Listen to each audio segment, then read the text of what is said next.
are a matter around us pure. हमारे आसपास के पदार्थ शुद्ध हैं? क्या हमारे आसपास के पदार्थ शुद्ध हैं? How do we judge whether milk, ghee, butter, salt, spices, mineral water, or juice that we buy from the market are pure? Have you ever noticed the word pure written on the packs of these consumables? For a common person, pure means having no adulteration, but for a scientist, all these things are actually mixtures of different substances and hence not pure. For example, milk is actually a mixture of water, fat, proteins, etc. When a scientist says that something is pure, it means that all the constituent particles of that substance are the same in their chemical nature. A pure substance consists of a single type of particle. In other words, a substance is a pure single form of matter. As we look around, we can see that the mixture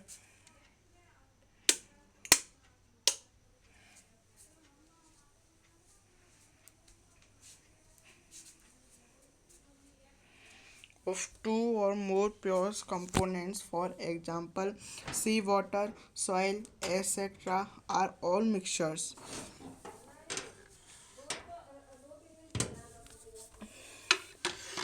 अब ये देखिए, जो अब हमने पढ़ा, ये किस विषय के विषय में हमने पढ़ा, मतलब क्या हमने इसमें जाना। हम कैसे जान सकते हैं कि बाजार से खरीदा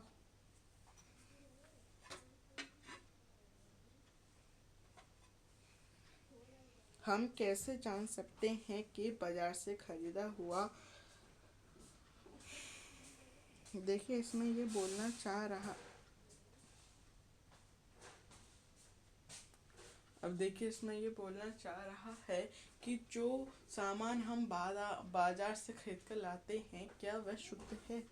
अब जैसे कि हम बाजार से कोई सामान खरीद के लाए और उसमें लिखा हुआ है कि दिस सब्सटेंस इज प्योर, तो क्या वह सच में शुद्ध है।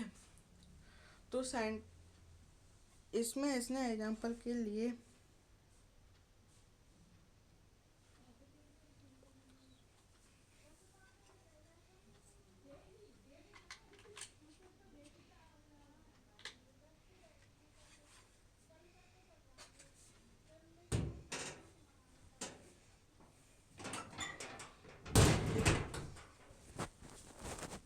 हम कैसे जान सकते हैं बाजार से खरीदा हुआ दूध, घी, मक्खन, नमक, मसाला, मिनरल जल या जूस शुद्ध है। रसोई में उपयोग किए जाने वाले कुछ वस्तुएं, क्या आपने कभी इन खाने वाले पदार्थों के डिब्बों के ऊपर लिखे शुद्ध शब्द पर ध्यान दिया है। एक साधारण व्यक्ति के लिए शुद्ध का अर्थ होता है कि पदार्थ में कोई मिलावट ना हो, लेकिन वैज्ञानिकों के लिए ये सभी वस्तु विभिन्न पदार्थों के मिश्रण हैं, अतः शुद्ध नहीं है। उदाहरण के लिए दूध, जल, वसा, प्रोटीन आदि का मिश्रण है। जब एक वैज्ञानिक किसी पदार्थ को शुद्ध कहता है, तो इसका तात्पर्य है कि उस पदार्थ में मौजूद सभी कण समान रासायनिक प्रकृति के हैं। एक शुद्ध पदार्थ एक ही प्रकार के कणों से मिलकर बना होता है। जब हम अपने चारों ओर देखते हैं तो पाते हैं कि सभी पदार्थ दो या दो से अधिक शुद्ध अवयवों के मिलने से बने हैं। उदाहरण के लिए समुद्र का जल, खनिज, मिट्टी आदि सभी मिश्रण हैं। What is mixture? मिश्रण क्या है?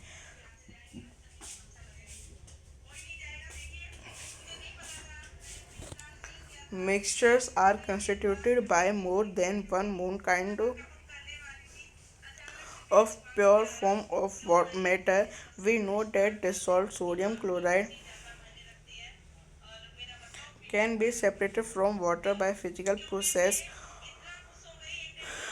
of evaporation. However, sodium chloride is itself a pure substance and cannot be separated by physical process into its chemical constituents.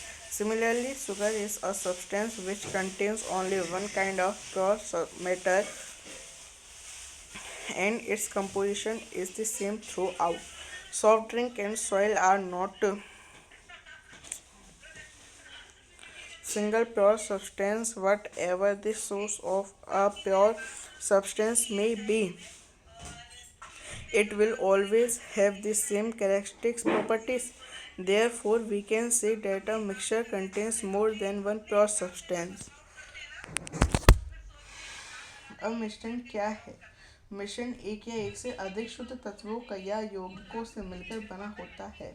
हम जानते हैं कि जल में घुले हुए सोडियम क्लोराइड को वाष्पीकरण या आपसन विधि द्वारा जल से पृथक किया जा सकता है। यद्यपि सोडियम क्लोराइड अपने आप में एक शुद्ध पदार्थ है और इस भौतिक विधि के द्वारा इसके रासायनिक अवयवों में पृथक नहीं किया जा सकता है। इसी प्रकार चीनी एक पदार्थ है क्योंकि यह एक ही प्रकार का शुद्ध अवयव रखता है और इसका यौगिक समान रहता है। पेय पदार्थ और मिट्टी में एक समान कण नहीं होते हैं। शुद्ध पदार्थ किसी भी स्रोत से प्राप्त हो, इसके अभिलक्षण गुण एक समान होंगे। इसी प्रकार हम कह सकते हैं कि मिश्रण में एक अधिक शुद्ध पदार्थ होते हैं। Types of mixture. मिश्रण के प्रकार। Depending upon the nature of the component that form a mixture, we can have different types of mixture. अवयवों की प्रकृति के अनुसार विभिन्न प्रकार के मिश्रणों का निर्माण होता है। इस तरह मिश्रण में के कई प्रकार होते हैं। Activity 2.1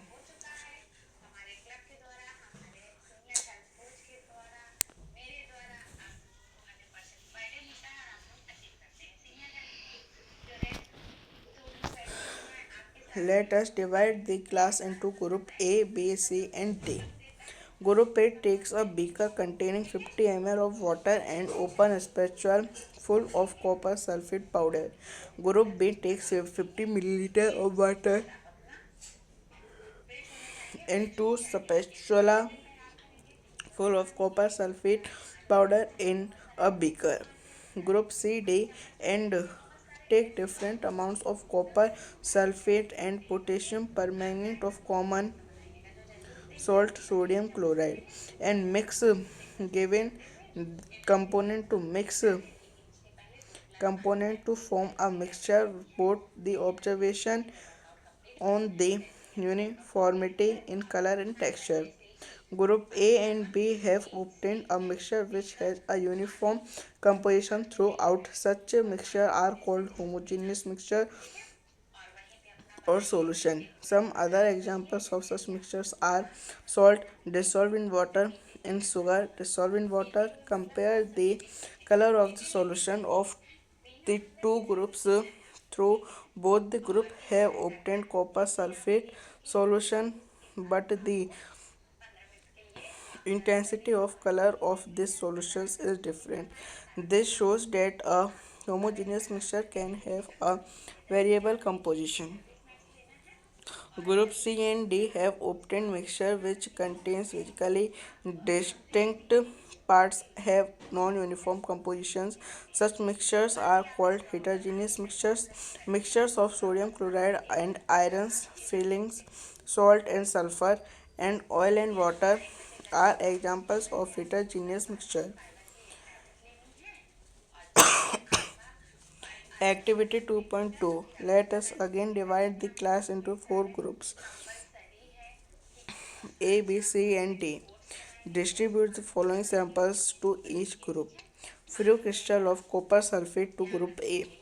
One spatula full of copper sulfate of group B. Chalk powder or wheat flour to group C. Few drops of milk or ink to group D. Each group should add the given sample in water and stir properly using a glass roll. Are the particles in this mixture visible?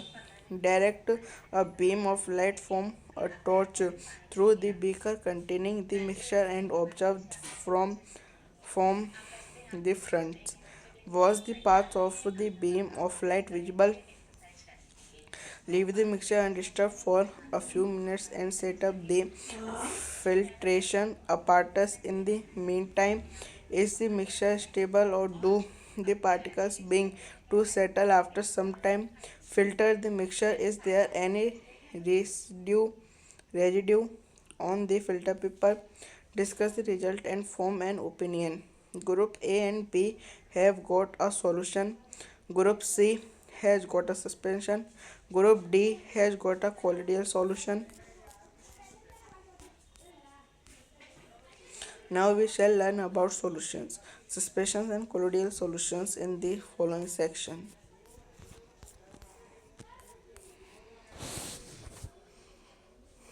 मिश्रण के प्रकार। अवयवों की प्रकृति के अनुसार विभिन्न प्रकार के मिश्रणों का निर्माण होता है। इस तरह मिश्रण के कई प्रकार होते हैं।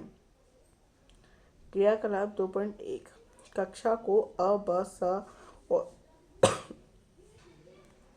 ए बी सी और डी समूह में बांटें। एक बीकर जिसमें 50 ml जल और 1 चम्मच कॉपर सल्फेट चूर्ण हो समूह आ को दें। समूह बी को एक बीकर में 50 ml जल तथा 2 चम्मच कॉपर सल्फेट चूर्ण दें। कॉपर सल्फेट और पोटेशियम परमैंगनेट या साधारण नमक सोडियम क्लोराइड समूह सी और डी को दें। दोनों को अवयव की पृथक पृथक मात्रा दें। अब पृथक पृथक समूह के उन अवयवों को मिलाकर मिश्रण तैयार करें। उनके रंग और बनावट के आधार पर एक रिपोर्ट तैयार करें। समूह ए और बी को मिश्रण प्राप्त होता है जिसकी बनावट समान होती है। इस तरह के मिश्रण को हम समांगी मिश्रण अथवा विलयन कहते हैं। इस तरह के मिश्रणों के कुछ अन्य उदाहरण हैं। जल में नमक और जल में चीनी। दोनों समूहों से प्राप्त घोल के रंगों की तुलना करें। यद्यपि दोनों समूहों के पास कॉपर सल्फेट का घोल है, लेकिन उन दोनों घोल के रंगों की तीव्रता पृथक पृथक है। यह दिखलाता है कि समांगी मिश्रण पृथक पृथक संगठन रख सकते हैं। समूह सी और डी ने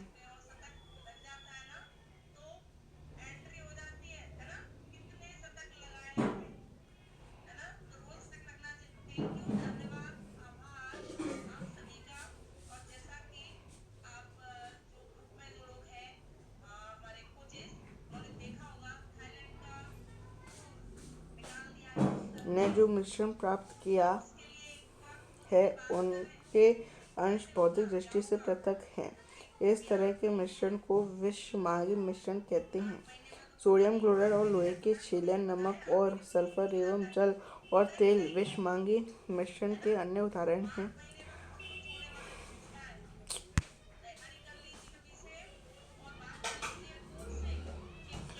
अब हम पढ़ने जा रहे हैं एक्टिविटी 2.2।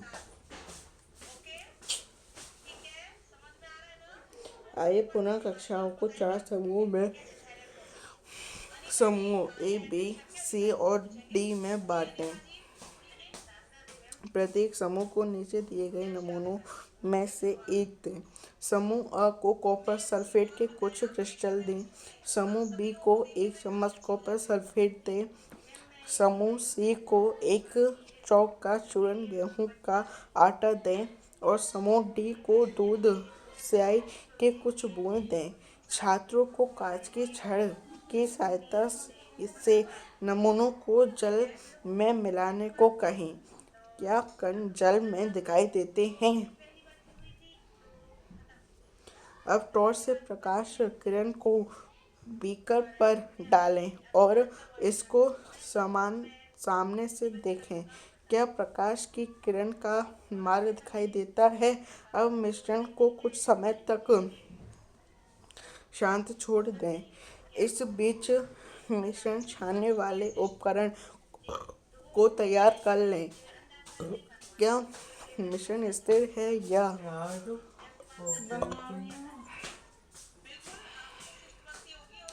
कुछ समय के बाद कण नीचे बहना शुरू करते हैं। मिश्रण को छान लें। क्या छानक पात्र पर कुछ शेष बचा है? कक्षा में परमाणु पर चर्चा कर इस क्रिया को मत बनाने का प्रयत्न करें। समूह अ और बी को विलयन पाते हैं। समूह सी एक निलंबन पाता है। समूह डी एक कोलाइड विलयन पाता है।